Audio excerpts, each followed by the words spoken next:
I stare out onto the vast blanket of white before, and it glares back at me with the sun's piercing rays. I rub my eyes and blink a few times. My foot taps on the slippery wood beneath me. It provides a backbeat to the lengthy nothing that floats on the wind like an invisible paper airplane. I steady my foot as it gives a final, grandiose tap to end its performance. Its impact creates a few small cracks in the ice. I sigh. A small fog appears in front of my face. As it dissolves into the air, it floats towards me in the wind. The wind slips between the tears in my jacket and caresses my body with its tenderless fingers. I shake it off, rejecting its frigid advances. It reaches the conclusion that somehow I'm the problem. After rolling its eyes, it dissolves into a cool breeze and wanders off to pursue a warmer reception. Having less company than a college party has rational thoughts, and less warmth than a mediocre writer has analogies about college parties. I lift my foot towards the snow. Before setting it down on the frozen wood that lies before the snow, a speck of dust finds its way into my eye.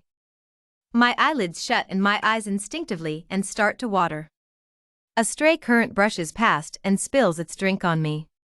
"Sorry man" is what it sputters out while gulping down some corn chip and beer stew. Despite the apology, the breeze continues shoving me forward, as if not regarding that I exist. My foot lurches forward and sinks a deep hole into the snow. I lean on my back foot and use my hands to try to climb out. The process is tedious. I claw at the icy surface to try to grab hold of anything I can. With each movement, I gain little progress. Each time I advance, my dry hands slip off the wood and return to the snow. My hands redden as the cold infects them with its stale breath. They stiffen and lose their utility as my body climbs towards the wooden surface. As I'm inches away from freedom, a stern breeze marches up to me. It looks down at my cracked and bloody hands and asks me what I think I'm doing bleeding all over his nice ice and good wood. It pries my fingers off of the surface. My stomach drops as I fall back into the pit. The wind kicks me further into the ground and seals the entrance. It smiles and laughs all the while, pointing imaginary fingers. Snow pours down on me from all edges and cements me in an icy prison. I jerk my arms and legs around trying to create some wiggle room. With each movement, the snow only gets heavier on top of them. Each time my ribcage rises and falls to take a breath, a frigid 5-pound weight suppresses it. Unseen suns swim through the sky and reach the opposite side.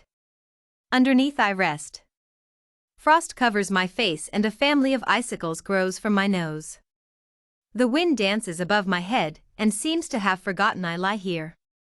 It kicks the snow around above my head before doing the same to some snow a few feet over. This process results in little, if any, net difference. Its constant clamor fills my eardrums. The bitter cold has long since seeped through my torn jacket and turned my blood icy. My skin has turned blue and rubbery. Movement has become impossible. My fingers and toes are now remnants of better days. Each shallow breath inches me closer to the light. I open my eyes. My feet rest before the brilliant sheet of unbroken snow. I take a deep breath, and with my exhale a cloud forms in front of my face. As it dissipates, a small breeze stumbles by. It drags the cloud with it for a few inches, muttering something about sobriety and their expertise on the subject. My hand jumps to my face and feels the skin. It's cold but soft. My fingers rub against the rough edges of my cracked lips. My nose is cool. I twist a hand around in front of me, inspecting each side. Areas on the back are coarse and dry. My palm is a light shade of red. My fingers wiggle around in front of me, each intact and no darker than the red of my palm. My hand finds its way into my pocket. It pulls up its covers and lets me know it wouldn't be available until it feels like being available. I stare out into the snow in front of me. It looks like nothing. As if I were dead and now in heaven, but heaven wasn't done loading yet. It appears unassuming, and yet so vibrantly white that looking at it for too long strains the eyes. There is nothing wrong with it. There is nothing right with it. There is nothing with it.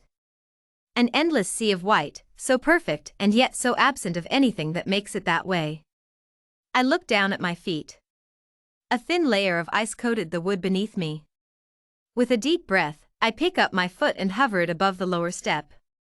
Its icy surface brings a vivid image into reality. The sound of my faint heartbeat thumping and fading with each note rings in my ears. For a moment I consider standing there forever. My foot returns to its original position beneath me. I look back up at the pearlescent white sheet. My heart races in my chest. I close my eyes and take a breath. The wind tugs at my jacket. I pull it closer to me. I decide that if my mind isn't going to cooperate, it might as well stuff it. With another deep breath, my foot drops to the frozen step below, and the wind hardly notices.